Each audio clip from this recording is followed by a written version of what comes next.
I heard them laughing before I even reached the dining room. My dining room. In my house. The house I'd worked 40 years to pay off, scrimping and saving every penny while raising 3 children as a single mother after Harold died. I'd love to know which corner of the globe you're watching from. And if this story speaks to you, make sure to subscribe. Tomorrow's video is one you absolutely can't miss. It was 6 p.m. on Sunday, and I'd been in my bedroom resting my aching knees when the sounds of conversation and clinking silverware drifted down the hallway. I'd assumed they were setting up for our weekly family dinner, the tradition I'd started when I moved into this house 30 years ago. But as I shuffled toward the dining room in my slippers, leaning heavily on my walker, something felt wrong. The voices were too comfortable, too settled, like they'd been eating for a while.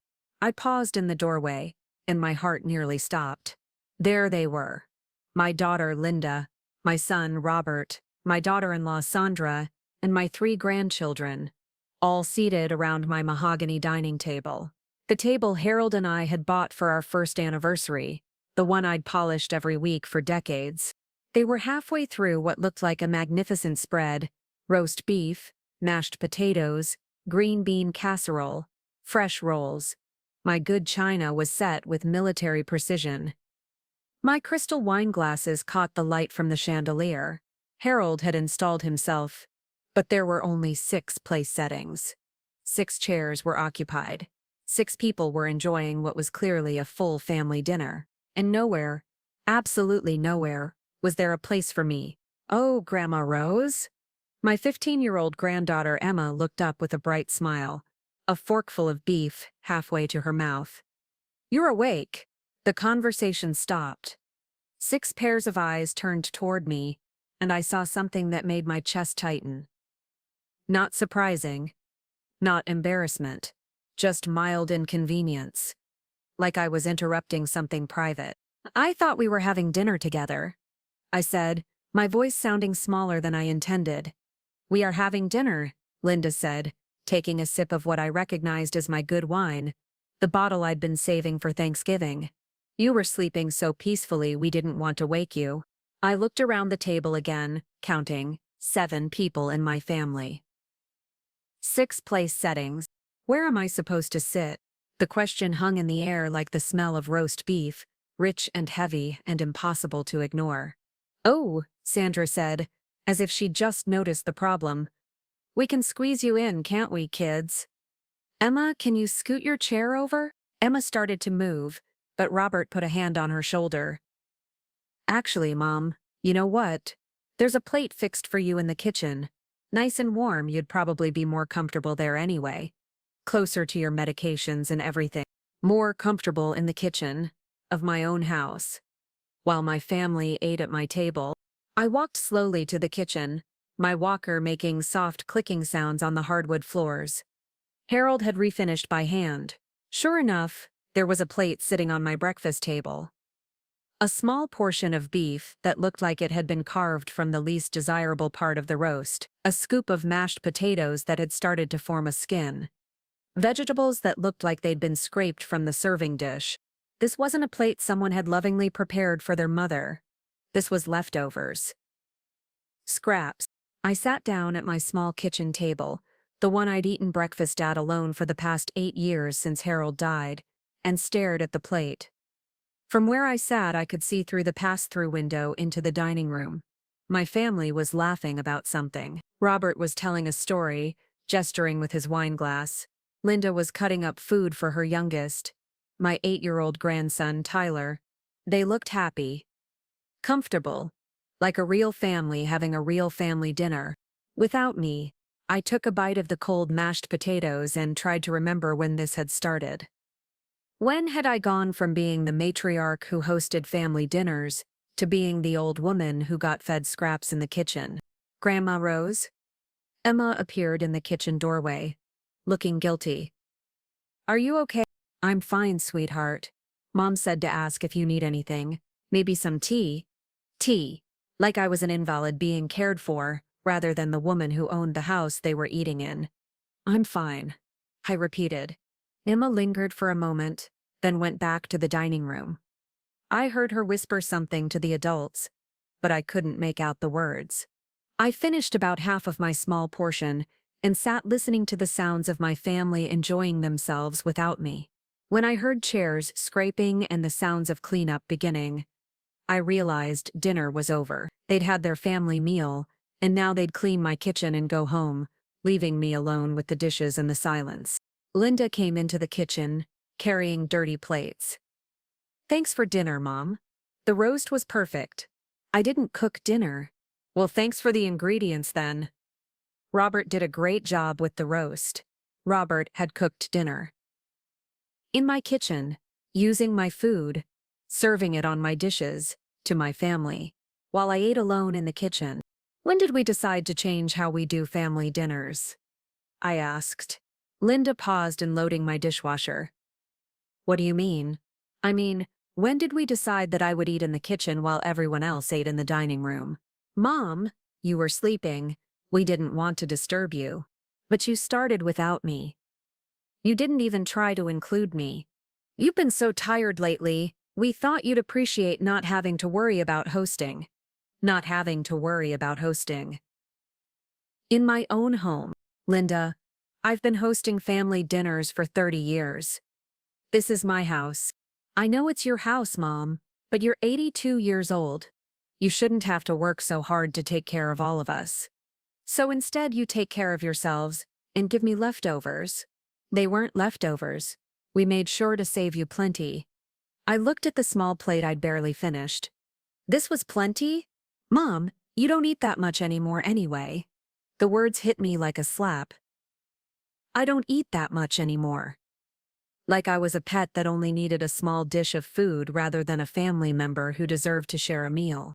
"How long has this been going on?" I asked quietly. "How long has what been going on? How long have you been having family dinners without me?" Linda stopped loading dishes and looked at me with something that might have been pity. "Mom, we're not having dinners without you. You're here. You had dinner. I had scraps in the kitchen while you had a family dinner in my dining room. That's not how we meant it. But that's how it was." Robert came into the kitchen, carrying more dishes. "Is everything okay here?"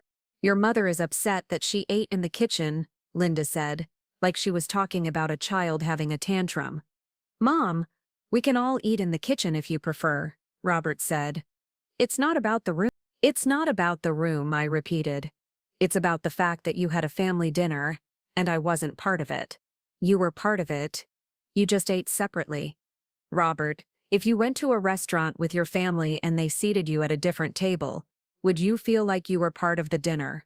He didn't answer. Sandra came in with the last of the serving dishes. "Rose, we're just trying to make things easier for you. We know these big family gatherings can be overwhelming." Overwhelming. My weekly family dinner that I'd been hosting for 3 decades was now overwhelming for me. "When did you all decide this?" I asked. "When did you decide that I was too old or too tired or too overwhelmed to eat with my own family?" "We didn't decide anything," Linda said. "We're just being considerate." Considerate would have been asking me what I wanted. "We didn't want to hurt your feelings by suggesting you might need help, so instead you hurt my feelings by excluding me." The kitchen fell silent, except for the sound of the dishwasher starting its cycle. My 3 children stood around my kitchen, looking everywhere except at me. "We should probably get going," Robert said finally. "It's a school night for the kids."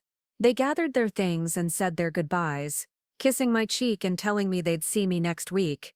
Like this was normal. Like family dinners where the grandmother ate alone in the kitchen was just how things were done.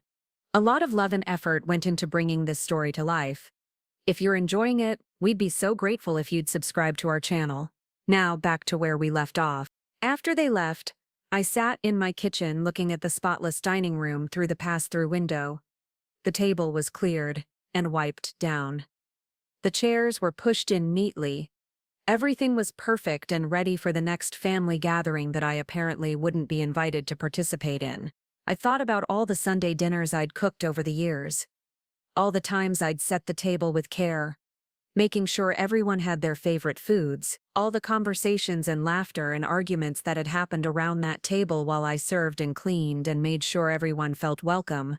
When had I stopped being the host and become the burden? When had my own family decided I was too much trouble to include? And more importantly, how long had this been happening without me noticing? I looked around my kitchen, my house, my home of 30 years, and realized I felt like a stranger in it, like I was being tolerated rather than treasured, fed rather than included, managed rather than loved. For the first time in 8 years, since Harold died and left me alone in this big house, I felt truly lonely. Not alone. Lonely. There's a difference. Alone is when nobody's around. Lonely is when people are around but you still feel invisible. My family had turned me invisible in my own home. The question was, what was I going to do about it? I didn't sleep well that night. Every time I closed my eyes, I kept seeing that dining room table with 6 place settings, and hearing Linda say, "You don't eat that much anymore," like I was a bird that only needed seeds instead of a woman who had raised 3 children and deserved to share a meal with them. By 4 a.m., I gave up on sleep and made my way to the kitchen for tea. As I waited for the kettle to boil, I found myself really looking at my own home for the first time in months. When you live somewhere for 30 years, you stop noticing changes that happen gradually. But now, with yesterday's humiliation fresh in my mind, I started seeing things differently. My spice rack was nearly empty. I used to keep it fully stocked for all my cooking, but I hadn't been doing much cooking lately. When did I stop? And why? I opened my refrigerator and frowned. It was mostly empty except for some basic items: milk, bread, a few leftovers. But I remembered it being full just a few days ago. I'd done my weekly grocery shopping on Friday, spending nearly $200 on ingredients for family meals and snacks for when the grandchildren visited. Where had all that food gone? I made my tea and sat at my breakfast table, the same table where I'd eaten my scraps the night before. From here, I had a perfect view of my backyard through the window. That's when I noticed something that made my stomach drop. My patio furniture was gone. The beautiful teak dining set Harold and I had bought for our 40th anniversary. The one we'd spent so many summer evenings on, watching the sunset and talking about our plans for retirement. The set I'd specifically bought weather-resistant cushions for just last spring. It was completely gone. I put on my robe and slippers and went outside, moving carefully on the wet morning grass. Sure enough, the patio was empty, except for some faded marks on the concrete where the table and chairs had sat for years. Who takes an elderly woman's patio furniture? I went back inside and started looking around my house with new eyes. In my living room, I noticed that my coffee table looked different, smaller. I went to the hall closet where I kept old photos and pulled out pictures from last Christmas. There it was. My beautiful glass-top coffee table with the mahogany base. The one in my living room now was cheap wood veneer. They'd replaced my furniture with inferior pieces. I spent the next hour going through my house room by room, comparing what I saw to what I remembered. My good silverware was missing from the dining room hutch, replaced with cheaper stainless steel. The expensive throw pillows Linda had given me for my birthday were gone. Even my good bathroom towels had been swapped out for thin, scratchy ones. In my bedroom, I opened my jewelry box with trembling fingers. Harold's wedding ring, which I'd kept after he died, was gone. My pearl necklace, the one he'd given me for our 25th anniversary, was missing. Even my mother's brooch, a family heirloom I'd planned to pass down to Emma, had vanished. Someone had been systematically looting my house, but who? And when? I thought about the past few months. My children had keys to the house, of course. They'd insisted on it after Harold died, saying it was for emergencies. Linda came by twice a week to check on me. Robert stopped by every weekend to help with yard work. Sandra visited regularly to make sure I was taking my medications. I'd been grateful for their attention. After Harold died, I'd felt so alone in this big house. Their visits had made me feel cared for, loved, and important. But what if their visits weren't about caring for me? What if they were about something else entirely? I went to my kitchen and looked through my cabinets more carefully. My good china was mostly there, but several pieces were missing. The serving platters I'd collected over the years, the gravy boat that had belonged to Harold's mother, the crystal wine glasses we'd received as wedding gifts. In the pantry, I found something that made me feel sick. A small notebook tucked behind the cereal boxes. It was in Linda's handwriting, and when I opened it, I found lists. Detailed lists. Mom's jewelry, check pearl necklace value. Dining room, chairs could sell for $200 each. China cabinet, solid wood, probably antique. Dad's tools in garage, Robert wants the good ones. They'd been inventorying my possessions, like I was already dead, and they were planning an estate sale. I flipped through more pages. There were notes about my medications, my doctor's appointments, my daily routines, but not the kind of notes a caring child would make about their aging parent. These were surveillance notes. Mom sleeps until 9 a.m. most days. Afternoon nap to 4 p.m. Goes to bed early on Sundays after dinner. Doesn't notice small changes if items replaced gradually. Doesn't notice small changes if items are replaced gradually. They'd been testing how much they could take without me realizing it. And apparently, I'd failed the test miserably. My phone rang, making me jump. It was Linda. Hi, Mom. Just checking on you. How are you feeling this morning? Linda. Where is my patio furniture? Silence. Your patio furniture? The teak dining set from my backyard. It's gone. Oh, that. Mom, we moved it to storage. It was getting damaged by the weather and we thought it would be safer stored until spring. It was weather resistant. That's why we bought that specific set. Well, it was starting to show wear. We're taking care of it for you. Without asking me, we didn't want to worry you about it. You have enough to think about. I looked at the notebook in my hand. Linda, have you been going through my house when I'm not here? What do you mean? I mean exactly what I asked. Have you been in my house when I'm sleeping or out at appointments? Mom, we have keys for emergencies. Sometimes we stop by to check on things. What kinds of things? Just making sure everything's okay, that you haven't fallen or forgotten to take your medicine. And while you're checking on me, do you take things? Take things? Mom, what are you talking about? My jewelry is missing. My good silverware. Several pieces of my china. Where are they? Another pause. Mom, are you sure they're missing? Sometimes when we get older, we forget where we put things. Sometimes, when we get older, like I was senile instead of being robbed. Linda, I'm not confused. Harold's wedding ring was in my jewelry box. Now it's not. My pearl necklace is gone. My mother's brooch is missing. Maybe you moved them for safekeeping and forgot. I didn't move them. Someone took them. Mom, I think you're getting a little paranoid. Nobody's taking your things. Then where are they? I don't know, but I'm sure there's an explanation. I hung up and immediately called Robert. Hey Mom, what's up? Robert, where are my tools? What tools? Harold's tools from the garage. His workbench is empty. Oh, those, Mom, most of them were getting rusty just sitting there. I took them to my place to clean them up and make sure they're properly maintained. Without asking me, I didn't think you'd mind. You never use them. They're not yours to take. Mom, I'm not taking them. I'm preserving them. Dad would want his tools taken care of. Dad would want his tools to stay in his house with his wife.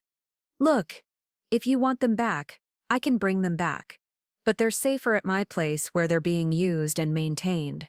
I want them back today. Today? Mom, I'm at work, and they're all organized in my workshop now.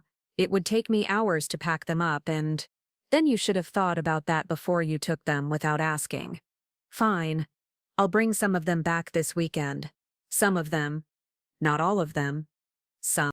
I hung up and called Sandra. Rose, how nice to hear from you. How are you feeling? Sandra, where are my throw pillows? Your throw pillows? The ones Linda gave me for my birthday. the expensive ones with the hand-embroidered flowers.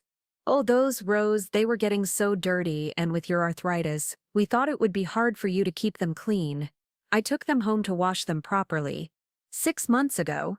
Has it been that long? Time flies. I'll bring them back next time I visit. What about my good towels? Your towels? My Egyptian cotton towels from the master bathroom. The ones Harold and I bought for our anniversary trip. Rose, those towels were so heavy. We thought the lighter ones would be easier for you to handle when you're doing laundry. I don't remember asking for easier towels. Well, we're just trying to make things more manageable for you. More manageable. Like I was a child who couldn't handle adult possessions.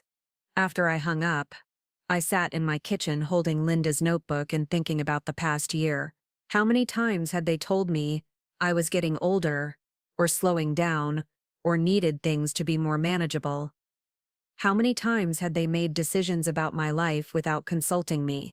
And how many times had I accepted it because I was grateful for their attention and afraid of being seen as difficult?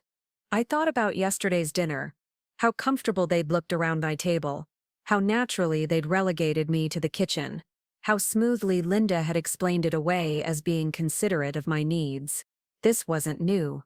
This had been building for months. Maybe longer.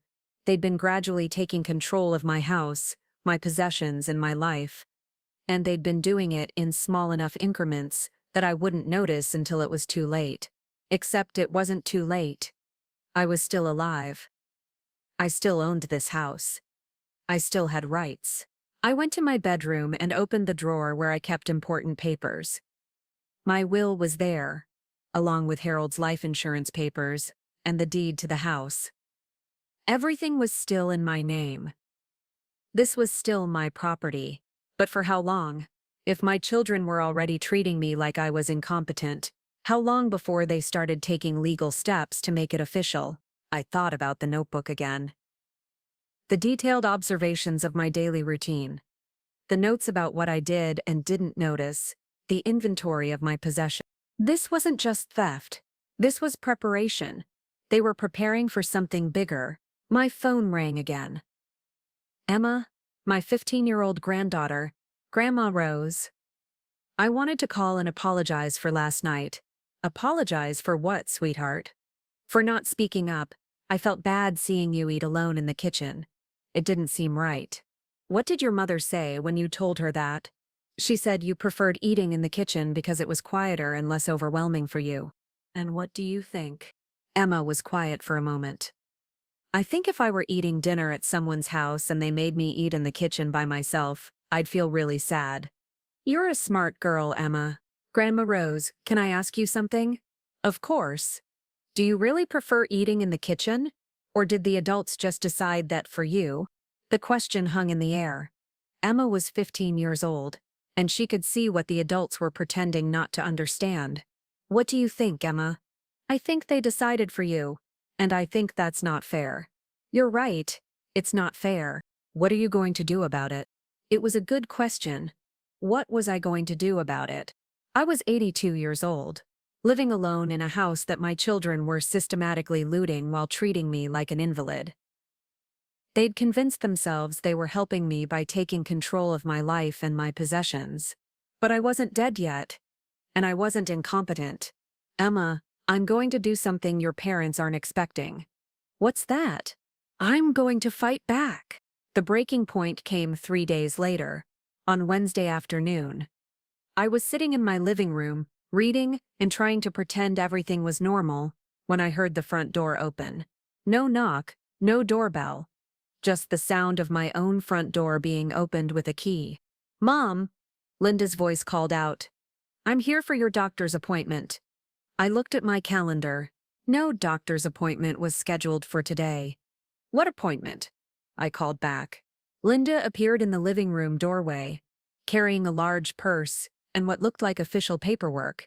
Behind her was a man I didn't recognize, tall, thin, wearing a suit that looked expensive. Your appointment with Dr. Martinez. Remember, we discussed this last week. I most certainly had not discussed any appointment with Dr. Martinez. I didn't even know who Dr. Martinez was. Linda, I don't have an appointment today. And who is this man? This is Mr. Thompson from the law firm. He's here to help us with some paperwork. What paperwork? The man stepped forward with a practiced smile. Mrs. Patterson. I'm David Thompson. I specialize in elder care planning. Your daughter has asked me to help your family prepare some documents to make your life easier. Elder care planning. Documents to make my life easier. What kind of documents? Just some basic paperwork. Power of attorney forms, healthcare directives, that sort of thing. Standard documents that ensure your children can help take care of you as you age. I looked at Linda, who was avoiding my eyes. Linda, why do you need power of attorney? Mom, we've talked about this. You're getting older, and we want to make sure we can help you if something happens. What if I don't want help? Mom, don't be difficult. This is for your own good. For my own good. Like relegating me to eat in the kitchen. Like stealing my jewelry and furniture. Like treating me like a child in my own home. Mr. Thompson, I said, standing up as straight as my arthritis would allow, I didn't ask for your services, and I don't want your documents. Please leave my house. Mrs. Patterson, I understand this can be overwhelming, but your daughter is just trying to protect you. From what? From the complexities of managing finances and healthcare decisions as you age. I've been managing my finances for 60 years. I managed them when my husband died and left me with 3 children to raise. I managed them when I paid off this house, working 2 jobs. What makes you think I can't manage them now? Linda stepped closer. Mom, you've been forgetting things. Making mistakes. We're worried about you. What mistakes? Yesterday, you couldn't remember where you put your jewelry. I couldn't remember where I put it, because you took it. Mom, that's exactly what I'm talking about. You're becoming paranoid suspicious. These are signs of cognitive decline. Cognitive decline. The words hit me like a physical blow. She was suggesting I was becoming senile. Linda, I am not having cognitive decline. I am having my possessions stolen by my own children. Mr. Thompson made a note on his clipboard. Mrs. Patterson, accusations against family members can be a sign of confusion and fear associated with aging. Are you diagnosing me? I'm not a doctor, but I see these patterns frequently in my elder care practice. Your elder care practice. How convenient that you see exactly what my daughter wants you to see. Linda sat down on my couch like she lived here. Mom, we're not trying to take anything away from you. We're trying to help you. By giving you power of attorney over my finances, only to help with bills and important decisions.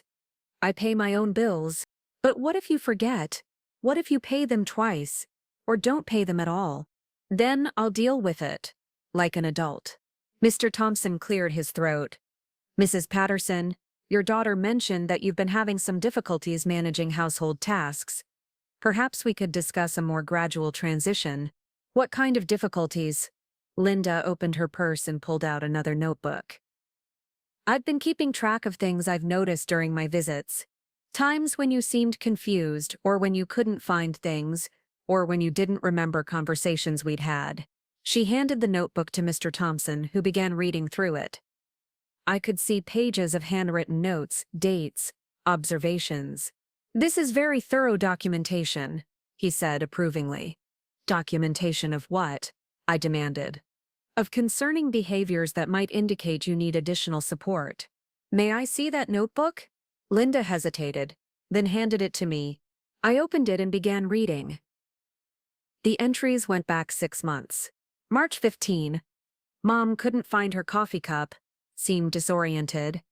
March 22. Mom forgot about dinner plans we made. April 3. Mom accused us of moving her things around. April 10. Mom seemed confused about what day it was. April 18. Mom didn't remember conversation about selling the house. I stopped reading. Linda, when did we have a conversation about selling the house? Last month. You said you were thinking about downsizing. I never said that. See? This is exactly what I'm talking about. You don't remember conversations, you can't find your things. You seem confused about basic facts. I looked at the notebook again, reading more carefully. Every entry painted me as confused, forgetful, or paranoid. But I remembered each of these incidents differently. March 15. I couldn't find my coffee cup because Linda had put it in the dishwasher while I was still drinking from it. March 22. We never made dinner plans. Linda had called and suggested it, but I'd said I wasn't feeling well. April 3. I hadn't accused them of moving things around. I'd asked Robert if he'd seen my missing tools. April 18. The conversation about selling the house had never happened. But here it was, documented in Linda's careful handwriting. A record of my supposed decline, complete with dates and specific examples. This notebook is fiction, I said. Mom, I wrote down exactly what happened. No, you wrote down your interpretation of what happened, and your interpretation makes me look incompetent. Mr. Thompson was taking more notes. Mrs. Patterson, it's common for people experiencing cognitive changes to have different memories of events than their family members. It's also common for people who want to steal someone's house to create false documentation of incompetence. The room fell silent. Linda's face went white. Mom, how can you say that? We're trying to help you. Are you? Because from where I'm sitting, it looks like you're building a case to declare me incompetent so you can take control of my property. That's not. We would never. Linda, you've been stealing from me for months. You've been excluding me from family dinners in my own house. You've been treating me like a burden and a child, and now you show up with a lawyer and a notebook full of lies about my mental state. What exactly am I supposed to think? Mr. Thompson closed his folder. Perhaps this isn't the best time for this discussion. Mrs. Patterson, I'll leave my card in case you change your mind about needing assistance. I won't change my mind. These situations often evolve. Your daughter has my number if circumstances change. After he left, Linda and I sat in my living room staring at each other. Mom, I'm worried about you. I'm worried about you too, Linda. I'm worried about what kind of person steals from their elderly mother and then tries to have her declared incompetent. I'm not trying to have you declared incompetent. Then, what was that notebook? What was that lawyer? It was, we're trying to plan ahead, to make sure you're taken care of. I am taken care of. I will take care of myself. But what if something happens? What if you fall, or have a medical emergency, or forget to pay bills? Then I'll deal with it, or I'll ask for help. But I'll make those decisions, not you. Linda stood up. Mom, whether you admit it or not, you're getting older. Things are going to get harder for you. We're trying to help you prepare for that. By taking away my autonomy, by making sure someone can step in if needed. Someone meaning you. Someone meaning your children who love you. Children who love me don't steal my jewelry and lie about my mental state. Linda's composure finally cracked. Fine. You want to do everything yourself? You want to manage your own life? Go ahead. But don't come crying to us when you can't handle it anymore. I won't. And don't expect us to keep coming around to check on you if you're going to accuse us of stealing and lying. I won't expect anything from you anymore. She grabbed her purse and headed for the door. I'm keeping my key in case of emergencies. No, you're not. She stopped. What? Give me your key. All of you. I want every key to my house returned today. Mom, that's ridiculous. What if something happens to you? Then someone will call 911, like normal people do in emergencies. I'm not giving you my key. Then, I'm changing the locks. We stared at each other across my living room. My daughter, the little girl I'd raised, fed, clothed, educated, and loved for 43 years. The woman who was now trying to steal my house and have me declared incompetent. You're making a mistake, Mom. The only mistake I made was trusting you. After she left, I sat in my living room holding that notebook full of lies and feeling something I hadn't felt in years. Pure, clean anger. Not the confused hurt I'd felt when they excluded me from dinner. Not the bewildered sadness when I discovered my missing possessions. This was clarity. This was understanding. My children weren't helping me. They were robbing me. And they were planning to make it legal. I picked up my phone and called Emma. Grandma Rose? Emma, I need to ask you something important. When your mother talks about me at home, what does she say? About what? About my memory, my ability to take care of myself, my mental state. Emma was quiet for a long moment. Grandma, I don't think I should repeat private conversations. Emma, someone was just here trying to get me to sign papers that would give your mother control over my finances and medical decisions. I need to know what she's been saying about me. Someone wanted you to sign papers? A lawyer. Your mother brought him here. They said I was becoming incompetent and needed help managing my life. That's not true. I know it's not true, but I need to know what story they've been telling to make other people believe it. Emma sighed. Mom talks about you being forgetful a lot. She says you can't find things, or you don't remember conversations. She tells Dad that she's worried about you living alone. What does she say specifically? That you're declining, that it's getting worse, that pretty soon you won't be able to take care of yourself. And what do you think when she says these things? I think you seem fine to me. Different than when I was little. Maybe slower, more tired. But not confused or anything. Emma, I need your help. What kind of help? I need someone on my side. Someone who can witness what's really happening. Someone who can tell the truth if they try to claim I'm incompetent. You want me to spy on my own parents? I want you to protect your grandmother from people who are trying to steal her house and have her declared mentally incompetent so they can get away with it. Emma was quiet for a long time. Grandma Rose, are you sure that's what they're doing? Emma, your mother has been keeping a notebook documenting my supposed mental decline for 6 months. She brought a lawyer to my house today with power of attorney papers. They've been stealing my possessions and replacing them with cheaper alternatives. What would you call it? I'd call it really messed up. Will you help me? What do you need me to do? Help me document what's really happening. Help me prove that I'm competent and that they're the ones behaving badly. How? I don't know yet. But Emma, I'm 82 years old. If I don't fight back now, I may never get another chance. Okay, Grandma Rose. I'll help you. Are you sure? This might put you in a difficult position with your parents. They put themselves in a difficult position when they decided to steal from their own mother. Smart girl. She understood exactly what was happening. Emma, can you come over tomorrow after school? I think it's time I started making some phone calls. What kind of phone calls? The kind that people make when they're being robbed and lied about. You're going to call the police? I'm going to call everyone I need to call to protect myself. Good. It's about time.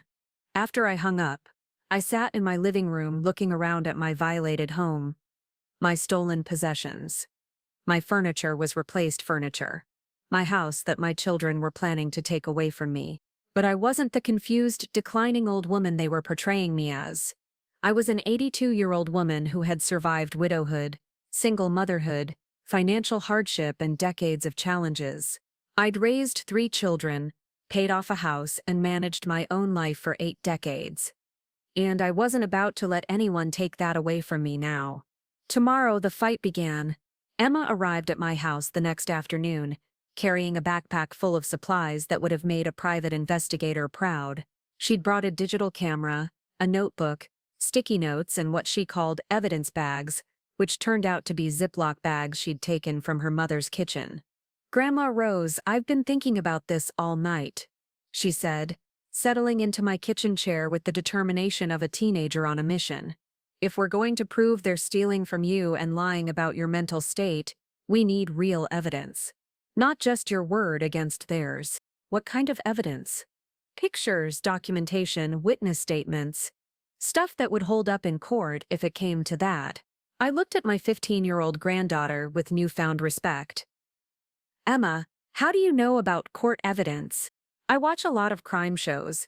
Plus, I've been researching elder abuse online since you called me yesterday. Elder abuse? That's what this is called when family members steal from elderly relatives and try to take control of their lives. It's actually a crime, and there are laws specifically designed to protect people like you. She pulled out her phone and showed me several websites she'd bookmarked. articles about financial exploitation of seniors, emotional abuse by family members, and something called undue influence that made my blood run cold. Listen to this definition, Emma said, reading from her phone. Undue influence occurs when someone uses their position of trust to manipulate an elderly person into making decisions that benefit the influencer, rather than the elderly person. This often includes isolating the victim, creating dependency, and gradually taking control of their finances and living situation. That was exactly what my children had been doing. Isolating me by excluding me from family dinners. Creating dependency by insisting I needed help with basic tasks. Taking control of my possessions, and trying to get legal authority over my finances. Emma, this is helpful, but how do we prove it? We document everything, starting now. She opened her notebook and created columns: date, time, incident, evidence, witnesses. First, let's photograph your house exactly as it is right now. Then we'll document everything that's missing or has been replaced. For the next 2 hours, Emma systematically photographed every room in my house. She took wide shots showing the overall layout, then close-ups of specific items. When we found places where things were obviously missing, like the empty spaces on my jewelry box or the dust outlines where my patio furniture had been, she documented those too. Now, she said, we need to make a list of everything that's missing and everything that's been replaced.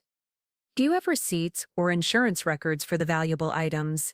I led her to my filing cabinet, where I'd kept meticulous records for decades. Harold had always insisted on documenting our possessions for insurance purposes, a habit I'd maintained even after his death. Oh wow, Emma said, looking through my insurance inventory.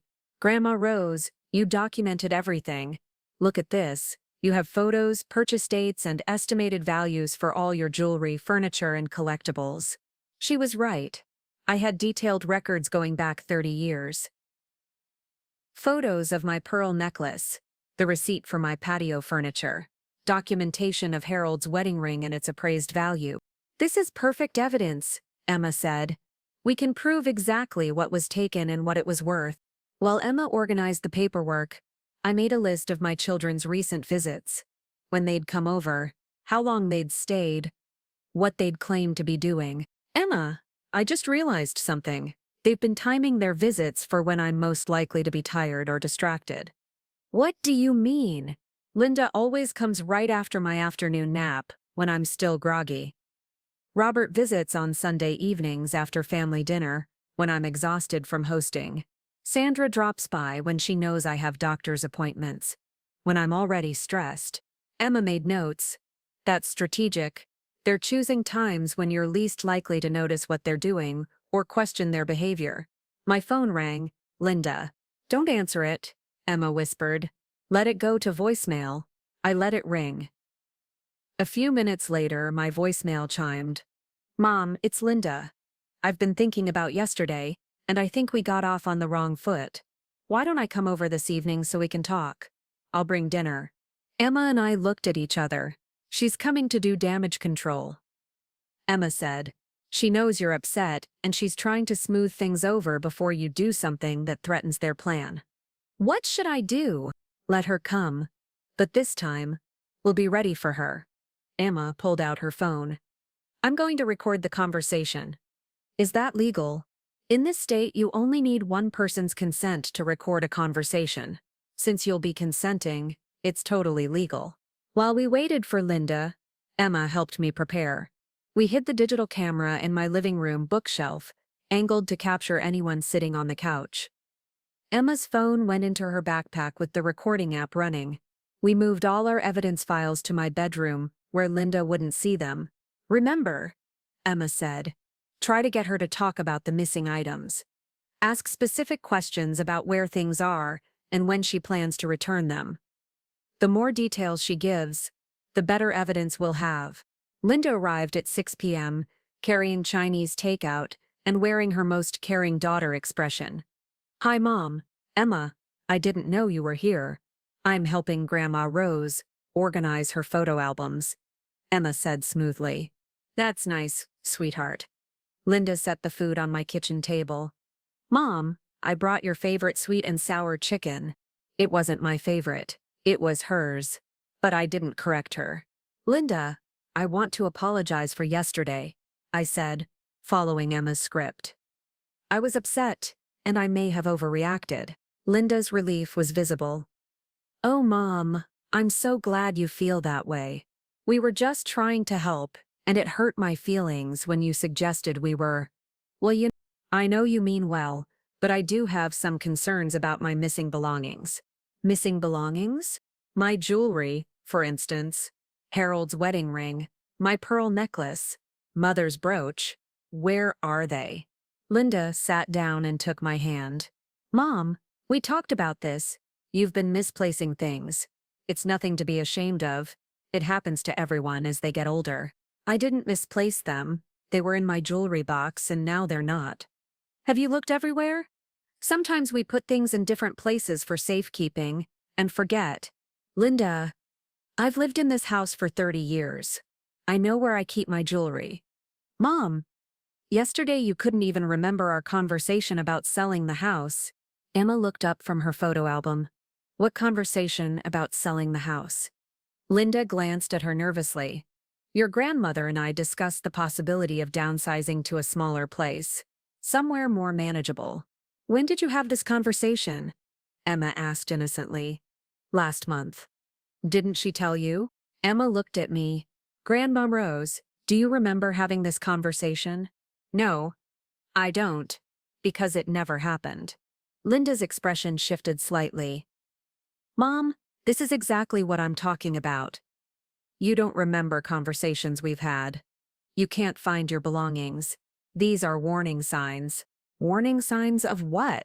Of cognitive decline. Of the need for additional support. Emma continued her innocent questioning. Aunt Linda, if Grandma Rose did sell the house, where would she live? Well, there are lovely assisted living facilities. Or she could move in with one of us. Which one of you? Linda hesitated. We haven't decided that yet. But you've discussed it. Just in general terms. We want to make sure your grandmother is safe and cared for. I decided to push harder.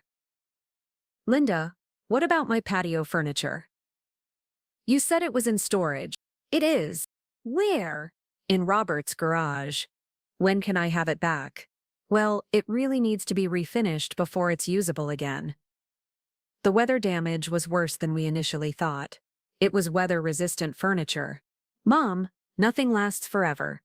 Even weather-resistant furniture needs maintenance. Emma spoke up again. Aunt Linda, how much does it cost to refinish teak furniture? I'm not sure. Robert is handling that. And who's paying for the refinishing? Linda looked increasingly uncomfortable. We'll work that out. Will Grandma Rose get a say in whether she wants it refinished? Or will you just decide for her? Emma, this isn't really your concern. Actually, it is my concern. This is my grandmother's house and her furniture. She should get to decide what happens to it. Linda stood up. Maybe I should go. It seems like you've been filling Emma's head with ideas. What kind of ideas? That we're doing something wrong by trying to help you. Emma closed her photo album and looked directly at her aunt. Are you helping her?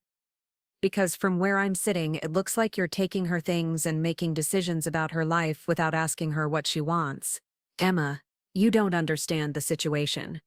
I understand that Grandma Rose is sitting right here, and instead of talking to her about what she wants, you're talking about her like she's not capable of making her own decisions.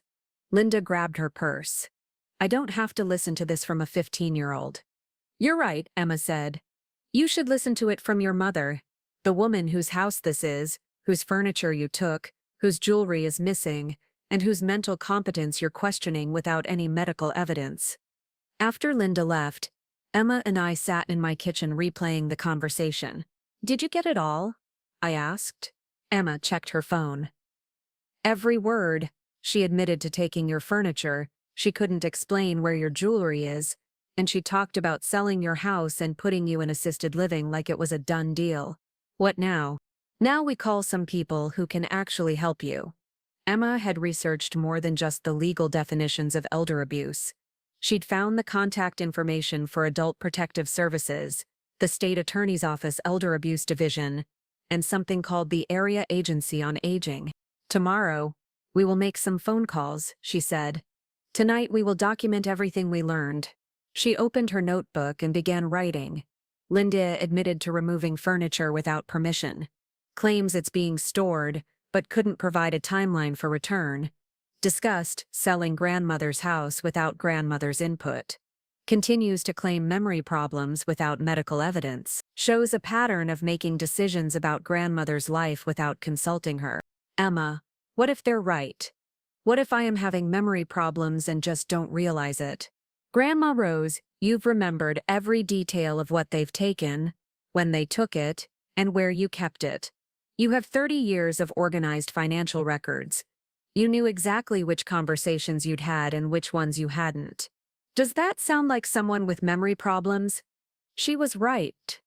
My memory was fine. What I'd been experiencing was gasoline, being told my memories were wrong when they were actually accurate. "Plus," Emma continued, "even if you were having some memory issues, that wouldn't give them the right to steal from you. And it definitely wouldn't mean you should lose control over your own life and property." My phone buzzed with a text from Robert. "Mom, Linda told me about your conversation tonight. We need to have a family meeting to discuss your care needs." I showed the text to Emma. "A family meeting about your care needs," she read. "Not a family meeting to discuss what you want. A meeting to discuss what they think you need. Should I agree to it?" "Absolutely, but this time, you're going to that meeting with evidence, legal knowledge, and backup." "Backup? Me. And whoever else we can get on your side by then." Emma spent another hour helping me organize our evidence into categories: financial theft, emotional manipulation, isolation tactics, and preparation for legal control. "Grandma Rose, what they're doing to you is systematic elder abuse. It's not family disagreement or miscommunication, it's criminal behavior." "What if no one believes me?"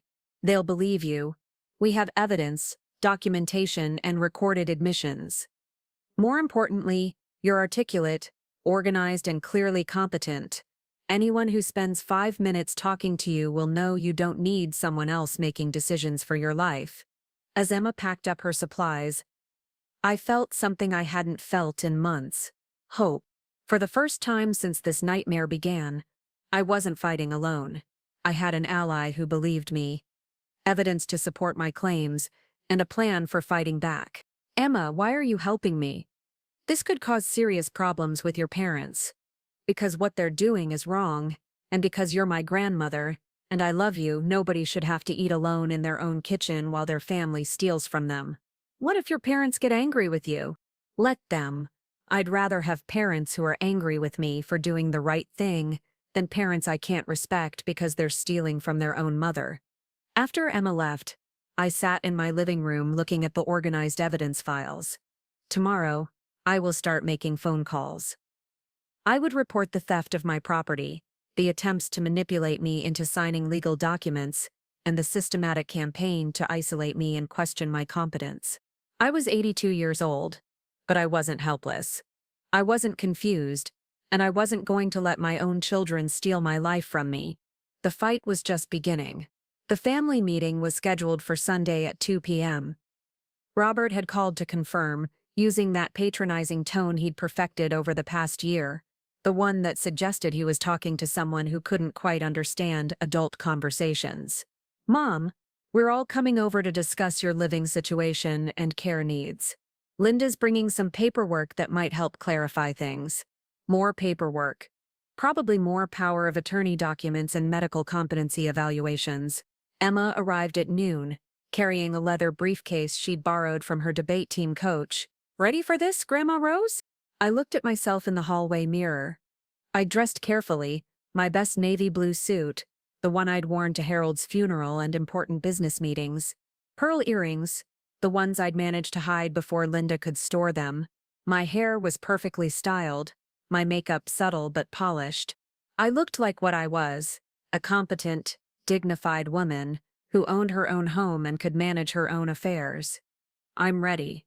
Emma had spent the morning Organizing our evidence into professional-looking folders, she'd printed out the elder abuse statutes, created a timeline of thefts and manipulations, and prepared a list of demands with specific deadlines. "Remember," she said, "don't let them control the conversation. You called this meeting, even though they think they did. You set the agenda." At exactly 2 p.m., they arrived en masse. Linda, Robert, Sandra, and to my surprise, David Thompson, the lawyer from the previous week. "Mom," Linda said, settling into my living room like she owned it, "we're all here because we love you and we're concerned about your well-being." "Before we begin," I said, remaining standing while they sat, "I want to clarify something. This is my house. I own it.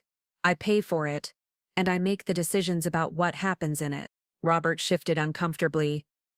"Mom, of course it's your house. Nobody's saying otherwise." "Good, because some of you seem to have forgotten that recently." Mr. Thompson opened his briefcase. "Mrs. Patterson, I've prepared some updated documents based on our previous conversation. These are designed to make things easier for everyone involved." "Mr. Thompson, I didn't invite you to this meeting. You're in my home without my permission. Your daughter asked me to attend to help facilitate this discussion. This is my house and my meeting. You can leave." Linda stood up quickly. "Mom, Mr. Thompson is here to help us understand the legal options for your care." "I don't need legal options for my care. I'm perfectly capable of caring for myself." "Mom," Robert said in that voice again, "we've noticed some concerning changes in your behavior recently." "What changes?" "Forgetting conversations, misplacing things, becoming suspicious of family members who are trying to help you." "Robert, I haven't forgotten any conversations because the conversations you're referring to never happened. I haven't misplaced anything because my belongings were stolen, and I'm not suspicious of family members who are trying to help me. I'm appropriately wary of family members who are robbing me." Emma opened her briefcase and pulled out our first folder. "Actually," she said, "we have some documentation we'd like to share." Linda looked at Emma with surprise. "Emma, what are you doing here?" "This is an adult conversation. This is a conversation about my grandmother's welfare, and I'm here as her advocate and witness." "Witness to what?" Emma handed each adult a printed packet. "Witness to elder abuse." The room fell silent. I watched their faces as they opened the packets and began reading.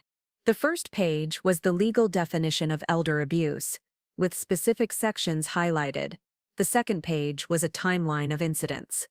Thefts, manipulations, isolation tactics, and attempts to gain legal control. The third page was a detailed inventory of missing items with their estimated values. "What is this?" Sandra asked, her voice barely a whisper. "It's documentation of the systematic financial and emotional abuse that's been perpetrated against Grandma Rose," Emma said calmly, "including theft of property valued at over $28,000. Mr. Thompson was reading quickly, his professional composure beginning to crack. "Mrs. Patterson, these are very serious allegations." "They're not allegations. They're facts, with evidence." I nodded to Emma, who pulled out the photographs. Pictures of my empty jewelry box, photos of the dust outlines where my patio furniture had been, before and after shots showing my replaced furniture and missing belongings. "This is ridiculous," Robert said, but his voice lacked conviction. "We haven't stolen anything. We've been helping you by taking care of your valuables. Without my knowledge or permission. We didn't think you'd mind." "You didn't think I'd mind that you stole my husband's wedding ring." "We didn't steal it. We put it somewhere safe." "Where?" He couldn't answer. Emma pulled out another folder. "We also have recorded conversations documenting admissions of theft and plans to manipulate Grandma Rose into signing legal documents." Linda's face went white. "You recorded our private conversations." "I recorded conversations in my own home with my own granddaughter," I said. "Which is completely legal." Emma pressed play on her phone. Linda's voice filled the room. "Well, there are lovely assisted living facilities. Or she could move in with one of us. We want to make sure your grandmother is safe and cared for. It really needs to be refinished before it's usable again." You've been planning my future without consulting me, I said when the recording ended. You've been stealing my property and documenting false evidence of mental decline to justify taking control of my life. Mr. Thompson closed his folder and stood up. I think I should leave. This conversation has moved beyond the scope of estate planning. Mr. Thompson, Emma said sweetly, before you go, you should know that attempting to coerce an elderly person into signing legal documents under false pretenses is a criminal offense. You might want to review your client's screening procedures. After he left, my children sat in my living room, looking like defendants in a courtroom. So, I said, here's what's going to happen. Emma handed me our final folder, the demands and timeline. You have 72 hours to return every item you've taken from my house. That includes my jewelry, my furniture, my tools, my household goods, and anything else you've removed without permission. Mom, some of those things aren't available anymore, Robert said quietly. Then you'll replace them with items of equal value. I have insurance documentation for everything. That could cost thousands of dollars. Then you shouldn't have stolen thousands of dollars worth of my property. Linda was reading through our demands list, her hands shaking.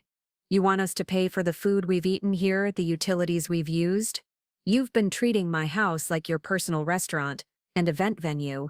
Yes, I want reimbursement. This is insane, Sandra said. We're family.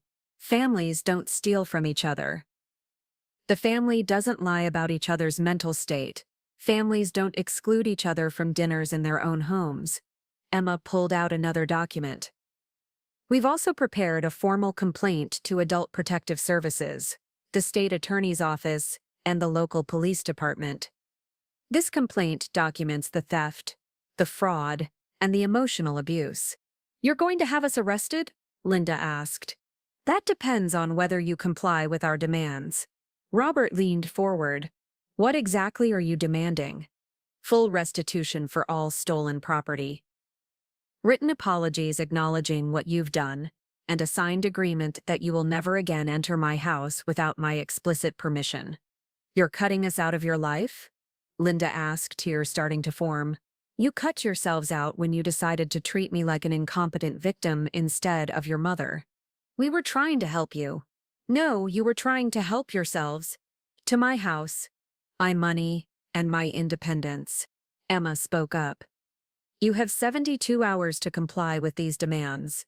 If you don't, formal complaints will be filed with law enforcement and regulatory agencies. And if we do comply, Robert asked, then we can discuss the possibility of rebuilding our relationship, based on honesty and respect. Sandra was crying now. Rose, we never meant for things to go this far.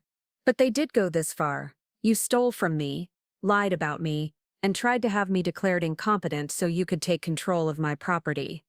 We were worried about you. You were worried about inheriting from me. There's a difference. Linda stood up abruptly. I can't believe you're doing this to us. We're your children. And I'm your mother. The woman who raised you, sacrificed for you, and trusted you. Look how you repaid that trust. We'll fight this, Robert said. We'll get our own lawyer. You're welcome to try, but Emma has already researched the relevant laws. Elder abuse is a felony in this state, with mandatory minimum sentences for family members who exploit elderly relatives. Mom, Linda said, if we do what you're asking, if we return everything and pay restitution, will things go back to normal? Normal? Linda, normal was when I trusted you. Normal was when I looked forward to your visits. Normal was when I believed you loved me more than you loved my property. We do love you more than your property. Then prove it. Return what you've stolen. Acknowledge what you've done, and start treating me like a competent adult who deserves respect. Emma was taking notes on their responses. For the record, no one has denied the allegations. No one has claimed the missing items were taken with permission, and no one has provided an alternative explanation for the documented evidence of theft and manipulation. The room fell silent. Finally, Robert spoke. We need time to discuss this. You have 72 hours. After that, the decision will be out of your hands. One by one, they filed out of my house.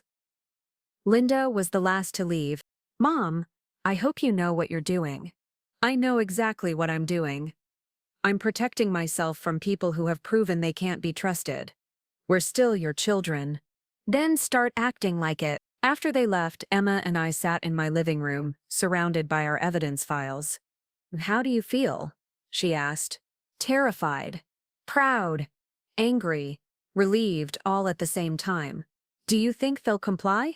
I don't know, but Emma, for the first time in months, I feel like I'm in control of my own life. You are in control. You always were. They just convinced you that you weren't. My phone started ringing almost immediately. Robert, Linda, Sandra, all calling to negotiate, to explain, to try to minimize what they'd done. I didn't answer any of them. Emma, what if they don't return my things? What if they fight this? Then we file the complaints and let the legal system sort it out. But either way, you've taken back your power. You've stopped being their victim. She was right. Whatever happened next, I was no longer the confused old woman eating alone in her kitchen while her family stole from her.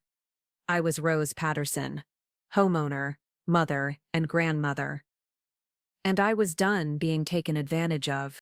The next 72 hours would determine whether my children were capable of redemption, or whether our family was truly broken beyond repair. But regardless of their choice, I had already made mine. I was choosing myself. The first 24 hours passed in complete silence. No phone calls, no texts, no desperate attempts at negotiation. It was like my children had vanished from existence, leaving me to wonder if they were seriously considering my ultimatum or simply hoping I'd change my mind like I always had before. But I wasn't the same woman who had accepted scraps in her own kitchen anymore. On Tuesday morning, Emma called before school. Any word from them? Nothing. Radio silence. That's actually not good, Grandma Rose. When people are planning to comply, they usually ask questions or try to negotiate timelines. Complete silence usually means they're either in denial or planning something else. She was right. I knew my children well enough to know they were probably huddled somewhere, strategizing their response. Linda was likely researching ways to have me declared incompetent. Robert was probably consulting lawyers. Sandra was probably trying to figure out how to spin this as me being the problem. Around noon, my doorbell rang. I looked through the peephole and saw a woman I didn't recognize. Middle-aged, professional-looking, carrying a briefcase. Mrs. Patterson, I'm Dr. Margaret Kellerman. Your daughter Linda asked me to stop by for a wellness check. A wellness check. Linda had sent a doctor to my house to evaluate my mental state. I didn't request a wellness check. Dr. Kellerman, I understand your daughter has some concerns about your recent behavior. Accusations against family members, suspicion about your belongings, confusion about recent conversations. These can be early signs of dementia or other cognitive issues. I opened the door but kept the chain latch engaged.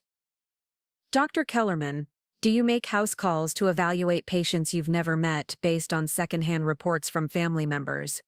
I specialize in geriatric mental health. Sometimes family members notice changes before the patient does.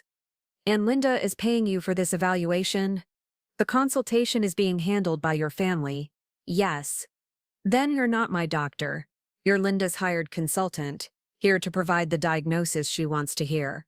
Dr. Kellerman's professional smile faltered slightly. Mrs. Patterson, I'm here to help determine if you need additional support. I don't need additional support. I need my stolen property returned and my family to stop lying about my mental state. Mrs. Patterson, accusing family members of theft can be a symptom of paranoid ideation associated with cognitive decline. Or it can be a symptom of actually being robbed. I closed the door and immediately called Emma. They sent a doctor to my house, I told her. What kind of doctor? A geriatric psychiatrist. Linda hired her to do a wellness check and evaluate my mental state. Did you let her in? No.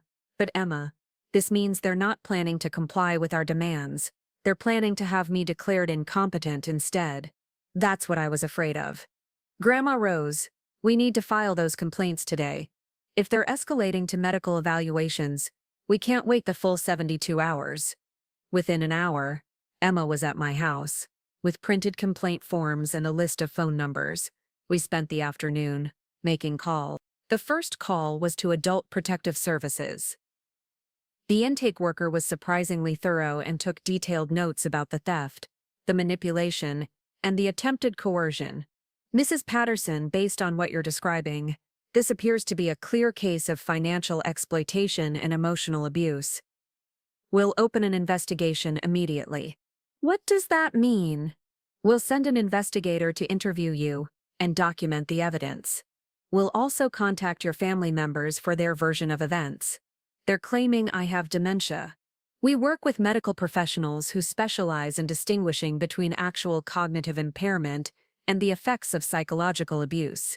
If you're competent enough to organize this level of documentation and articulate your concerns clearly, that's a strong indicator of mental capacity. The second call was to the State Attorney's Office Elder Abuse Division. Detective Maria Santos was assigned to my case. Mrs. Patterson, I'd like to come out this afternoon to take your statement and review your evidence. Can you be available around 4 p.m.? Yes, but Detective, my family has hired a doctor to evaluate my mental state. They're claiming I'm confused and paranoid. Ma'am, that's a common tactic in elder abuse cases. Family members often claim the victim is incompetent when they're caught exploiting them. We see it all the time. Will that hurt my case? Not if you're actually competent. Which, based on this conversation, you clearly are. Detective Santos arrived at 4 p.m. sharp, along with a social worker from Adult Protective Services named Janet Moore. They spent 3 hours going through our evidence, taking photographs, and interviewing both Emma and me. Mrs. Patterson, Detective Santos said as she reviewed our timeline, this is one of the most thoroughly documented cases of elder abuse I've seen. Your evidence is meticulous, your testimony is consistent, and your mental capacity is obvious. What happens next? We'll interview your family members. We'll also get warrants to search their homes for your missing property. Search warrants? Ma'am, what they've done is criminal theft. The fact that they're family members doesn't change that. If anything, it makes it worse. Janet Moore was equally supportive. Mrs. Patterson, I want you to know that what you've experienced is not normal family behavior. This is systematic abuse designed to isolate you and take control of your resources. But they keep saying they love me and are trying to help. Abusers often use love and concern as justification for controlling behavior. The fact that they excluded you from family dinners, stole your belongings, and tried to have you declared incompetent shows this wasn't about love. After they left, Emma and I sat in my kitchen, feeling like we'd crossed a point of no return.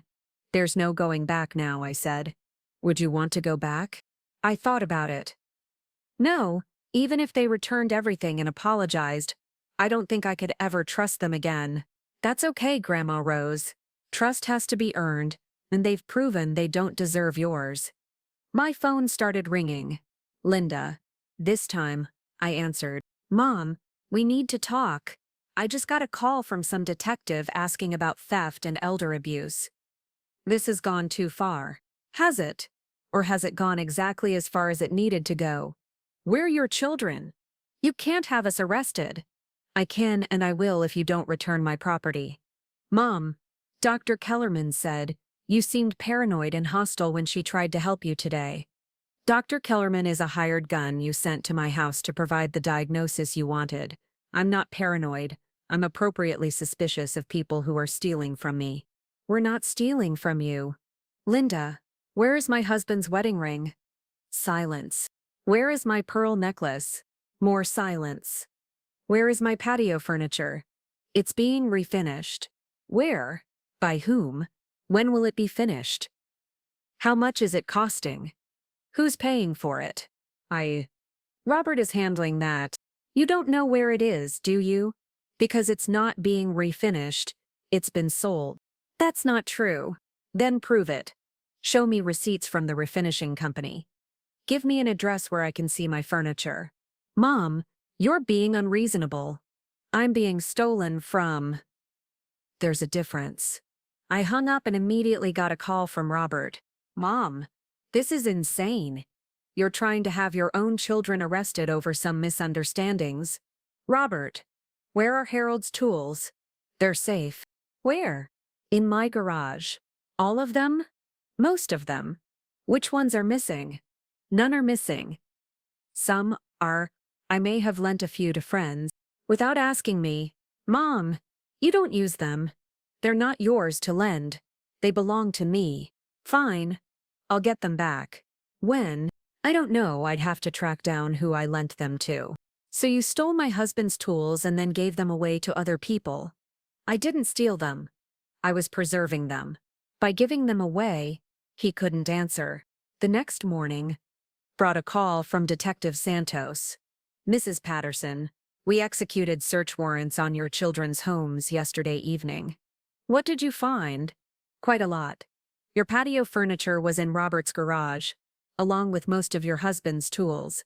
We found several pieces of your jewelry at Linda's house. Sandra had your china and some household items. What did they say when you found everything? Initially, they claimed they were storing everything for you, but when pressed for documentation or your permission, they couldn't provide any. Are you charging them? We're preparing charges for theft, elder abuse, and fraud. The total value of stolen property exceeds the felony threshold. How serious are the charges? In this state, elder abuse by family members carries a mandatory minimum sentence of 18 months. With the total value involved, they could face 3 to 5 years each. I felt a mix of satisfaction and sadness. My children were going to face serious consequences for their actions, but it meant our family was truly destroyed. Mrs. Patterson, Detective Santos continued, there's something else. We found evidence that this has been going on much longer than you realized. What do you mean? Your son Robert had detailed records of items he'd taken over the past 2 years. Your daughter Linda had a notebook documenting your daily routines and medications going back 18 months. This wasn't impulsive behavior. This was a long-term plan. 2 years. They'd been systematically robbing me for 2 years while I trusted them completely. We also found communications between them discussing your decline and making plans for when you became incompetent. They were planning to have you declared unable to manage your affairs. And then what? Then they would have gotten conservatorship over you and legal control of your property. Essentially, they were planning to steal your entire estate while you were still alive. The enormity of their betrayal hit me like a physical blow. This wasn't just theft. It was a calculated plan to take my entire life away from me. Detective. What happens now? Now they'll be arrested and arraigned. They can plea bargain if they want to avoid trial, but given the evidence and the systematic nature of the abuse, the sentences will be significant. That afternoon, Emma came over after school to find me sitting in my living room surrounded by boxes. What's all this? My belongings. Detective Santos had everything returned today. Emma helped me unpack. My pearl necklace, still in its original box. Harold's wedding ring, tarnished but intact. My mother's brooch, carefully wrapped. Even my patio furniture had been returned, along with Harold's tools and all the household items that had been taken. How does it feel to have everything back? Strange. Good, but strange. For months, I felt like I was losing my mind because things kept disappearing. Now I know I was never confused. I was being robbed. Are you okay with them being arrested? I thought about it carefully. Emma, 3 days ago I was eating leftovers alone in my kitchen while my family had dinner at my table. They were stealing from me, lying about me, and planning to have me declared incompetent, so they could take my house. They made me feel like I was a burden, a problem to be managed rather than a person to be loved. And now I'm a woman, sitting in her own home, surrounded by her recovered possessions, knowing that she stood up for herself and refused to be victimized. So yes, you're okay with them being arrested. I'm okay with there being consequences for their actions. If they're not willing to treat me with respect and honesty, then they need to face the legal consequences of their choices. My phone rang. Sandra, calling from jail. Rose, please, we're sorry.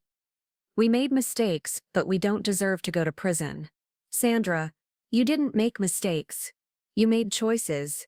You chose to steal from me. You chose to lie about me. You chose to treat me like I was incompetent. Now you get to face the consequences of those choices. We were trying to help you. No, you were trying to help yourselves to my property and my independence. What do you want from us? I want you to take responsibility for what you've done. Stop claiming you were helping me. Stop acting like you're the victims here. Acknowledge that you committed crimes against your own mother. And if we do that, then maybe, someday, we can talk about forgiveness. But first, you have to face the consequences of your actions.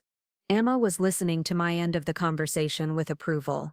You're right to demand accountability, she said after I hung up. They need to understand that what they did was wrong before any healing can begin. Emma, I need to ask you something. Are you going to be okay? Your parents are going to prison because of what we did. My parents are going to prison because of what they did. We just made sure there were consequences. But they're still your parents. And you're still my grandmother. The grandmother they were stealing from and lying about.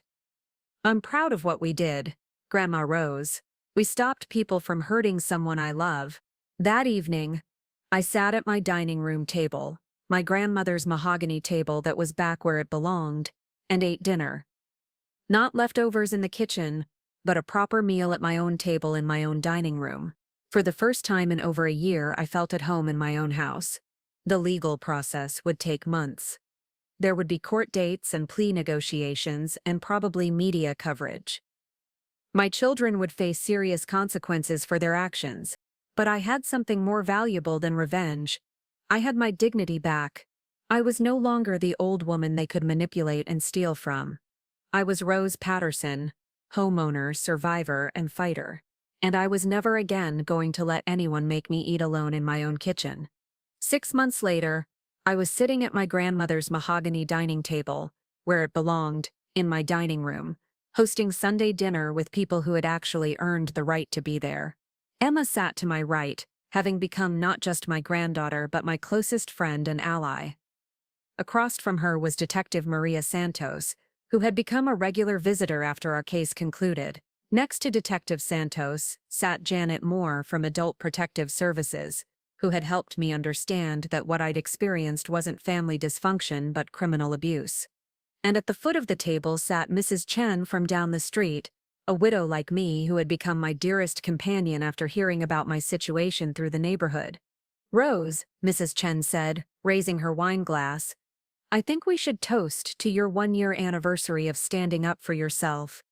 It had been exactly 1 year since that Sunday when I came to my dining room to find my family eating without me, relegated to scraps in the kitchen like a pet rather than the woman who owned the house. 365 days since I discovered they'd been systematically stealing from me while claiming to love and protect me. The criminal cases had concluded 3 months ago. Linda received 2 years in prison for elder abuse and theft. Robert got 18 months for his role in the systematic robbery. Sandra received 1 year and 5 years probation, partly because she cooperated with prosecutors and returned items voluntarily.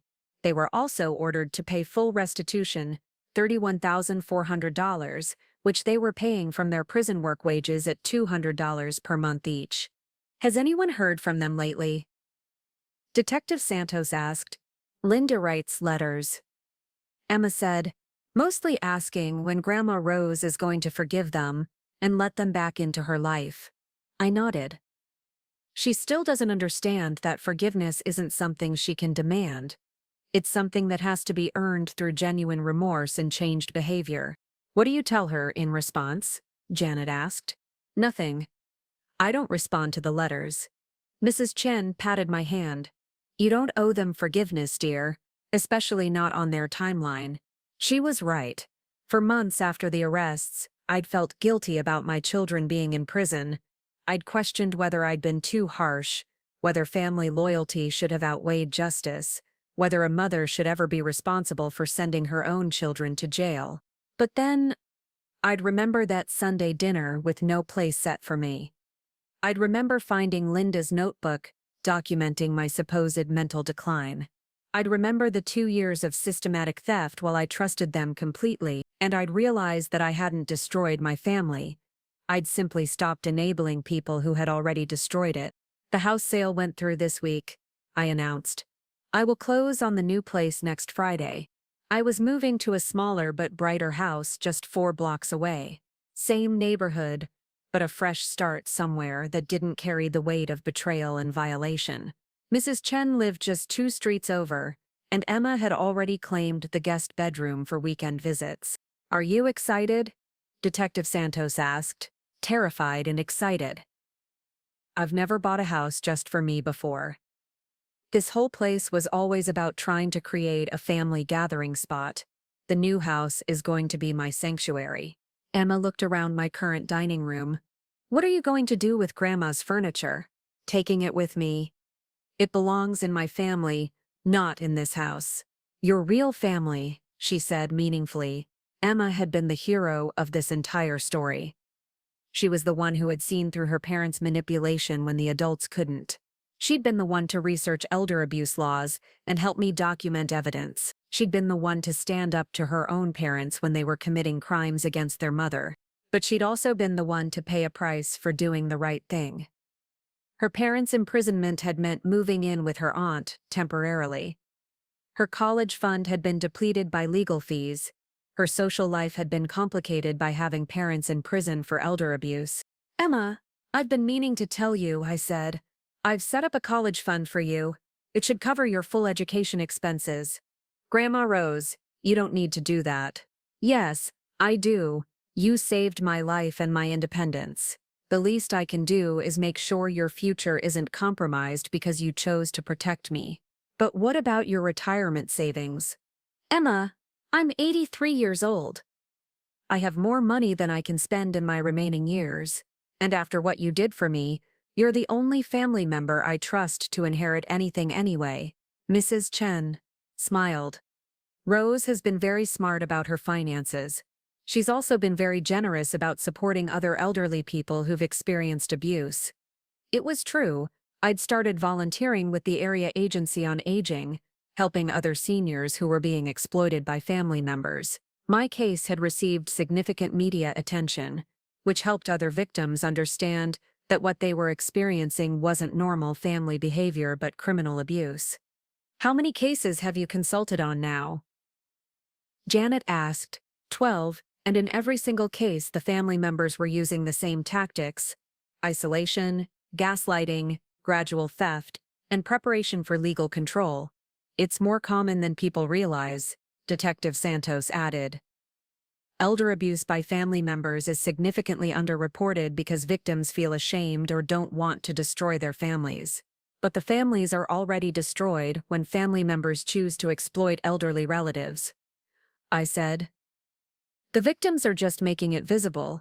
After dinner, Emma helped me clean up while the others moved to the living room to discuss Mrs. Chen's latest mystery novel. She'd started a book club that met at my house monthly. Grandma Rose, Emma said, as we loaded the dishwasher, I want to ask you something, but I don't want you to feel pressured to answer. Go ahead. Do you think you'll ever have a relationship with my parents again? I considered the question while rinsing plates. It was something I'd been thinking about as my anger faded and was replaced by something more complex.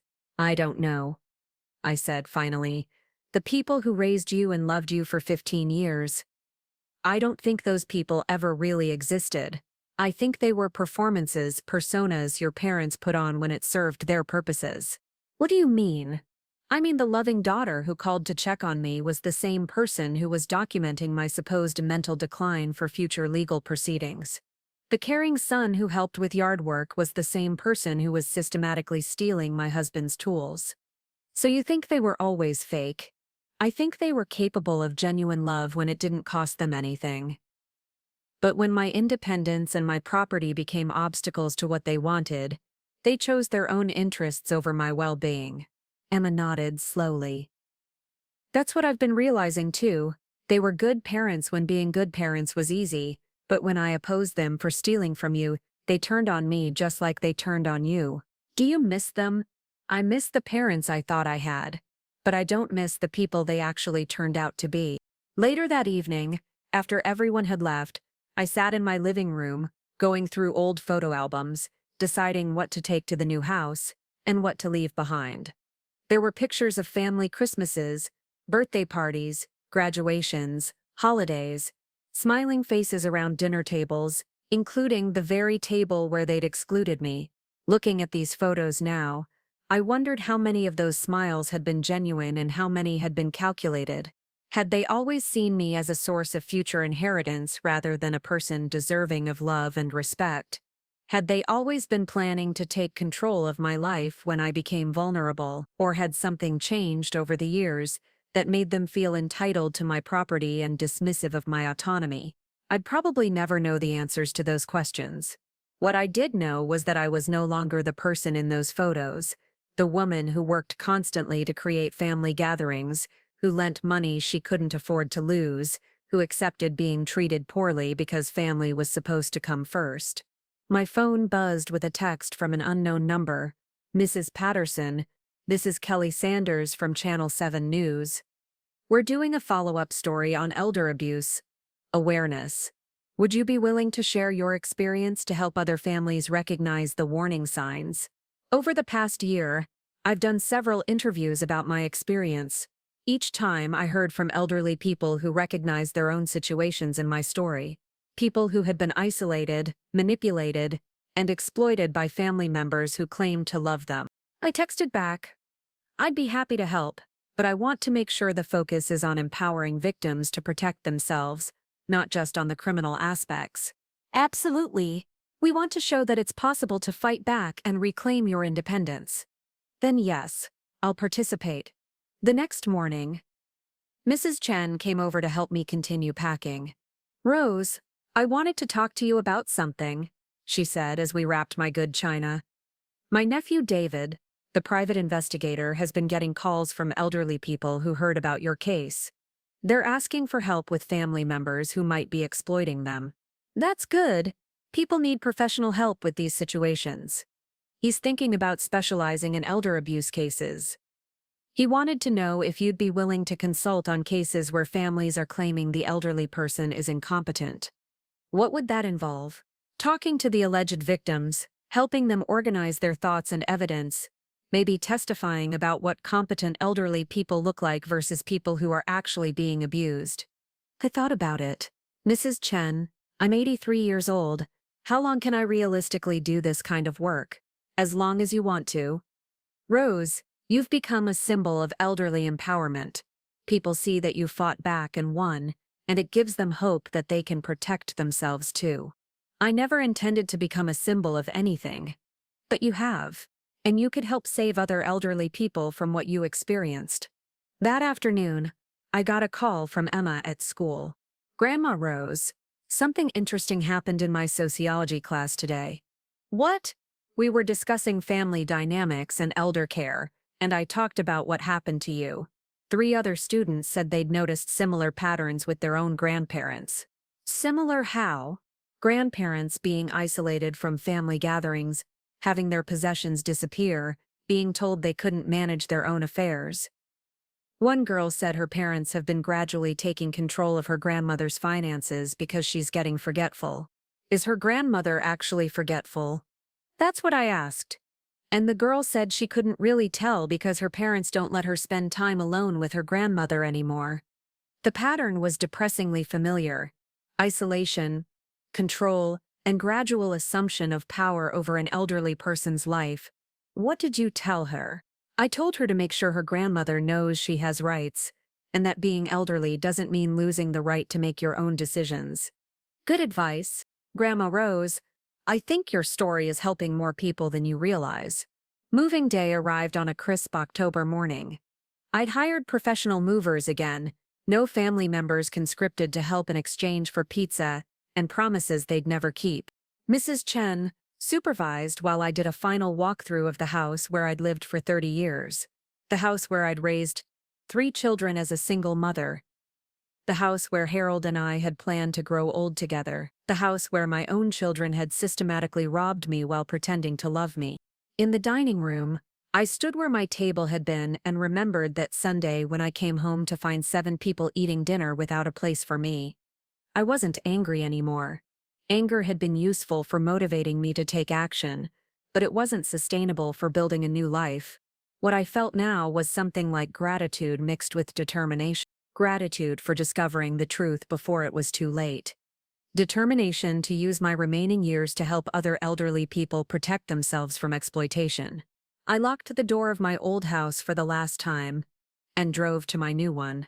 The new house was smaller, but brighter. It had large windows that let in lots of natural light and an open floor plan that felt welcoming rather than formal. The dining room was just the right size for my grandmother's table and chairs. Mrs. Chen had brought a bottle of champagne and a plant for housewarming gifts. Detective Santos stopped by after her shift with takeout from my favorite restaurant. Emma came over with a card and some flowers, staying to help me unpack my grandmother's china. It was a quiet celebration, but it felt right. These were people who had earned the right to be in my space. People who respected my boundaries and treated me with honesty and consideration. As I sat in my new living room that evening, eating Chinese takeout and watching my reflection in the windows, I realized something important. I was no longer waiting for other people to decide how I should be treated. For 82 years, I'd accommodated other people's behavior because I thought that's what love required. I'd accepted less than I deserved because I'd been taught that demanding respect was selfish. I'd worked constantly to earn love that should have been freely given. But love that has to be earned through submission isn't love, it's control. And I was done being controlled by people who claimed to love me while exploiting me. My phone buzzed with a text from Emma. "New house looks beautiful. Thank you for showing me what it looks like to stand up for yourself."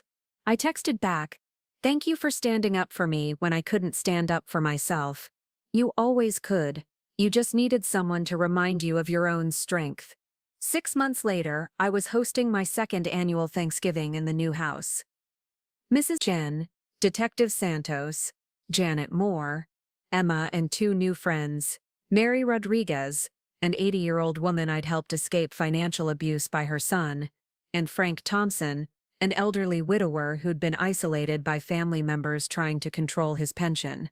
As I carved the turkey and passed dishes around my grandmother's table, I thought about how different this felt from those family dinners I'd fantasized about when I first bought my old house. This was smaller, quieter, and composed of people who had chosen to be here rather than people who felt obligated to show up. But it was real in a way those other dinners never had been. These people were here because they wanted to spend time with me, not because they wanted access to my house or my resources. They included me in conversations instead of talking around me. They asked about my life because they cared about the answers, not because they were looking for information to use against me. "Rose," Mrs. Chen said as we finished dessert, "I want to tell you how proud I am of the person you've become this year." "What do you mean?" "A year ago, you were someone who accepted poor treatment because you thought that's what family loyalty required. You were generous to a fault, accepting exclusion and theft because you thought that's what love looked like. And now you're someone who knows her own worth. Someone who demands to be treated with respect. Someone who builds relationships based on mutual care rather than obligation or manipulation." Detective Santos raised her wine glass. "To Rose, who learned that sometimes the most loving thing you can do is refuse to enable people who are hurting you." As we clinked glasses, I felt something I'd never experienced before. Complete comfort in my own home with people who genuinely wanted to be there. I'd lost a family, but I'd gained something more valuable: respect for myself and relationships based on choice rather than biology or obligation. Emma stayed after the others left to help with dishes. "Grandma Rose, can I ask you something?" "Of course." "Do you ever regret standing up to your children? Do you ever wish you'd just accepted how they were treating you?" I thought about the question while washing my grandmother's good china, the china that was back where it belonged, being used for celebrations with people who deserved to eat from it. "Emma, a year ago I was eating leftovers alone in my kitchen while my family had dinner at my table without me. They were stealing from me, lying about me, and planning to have me declared incompetent so they could take my house. They made me feel like I was a burden, a problem to be managed, rather than a person to be loved. And now? Now I'm a woman sitting in her own home, surrounded by people who chose to be here because they enjoy my company. I have friends who respect my decisions, who include me in their lives because they want to, not because they have to. So no regrets, no regrets. For the first time in my adult life, when I sit down to eat dinner, there's always a place set for me at my own table. Emma smiled. Because now you only invite people who actually want you there. Exactly, and Emma, that's made all the difference. As I locked my front door that night and turned off the lights in my peaceful, safe home, I thought about the journey that had brought me here. From victim to survivor, to advocate. From someone who accepted scraps, to someone who demanded respect. From a woman who was disappearing in her own life, to someone who was fully, completely present in it. I was 83 years old, but I had never felt more alive. And tomorrow, I would wake up in my own house, make my own decisions, and continue building a life based on dignity, respect, and genuine love. Because I had finally learned the most important lesson of all. I deserved better than scraps in my own kitchen. And I was never going to accept anything less than a place at my own table again. Looking for more? We've got 2 amazing stories ready for you right on screen. If this one touched you, these are absolutely worth your time. Click to watch them now. And hey, subscribe and hit that bell to never miss our latest uploads.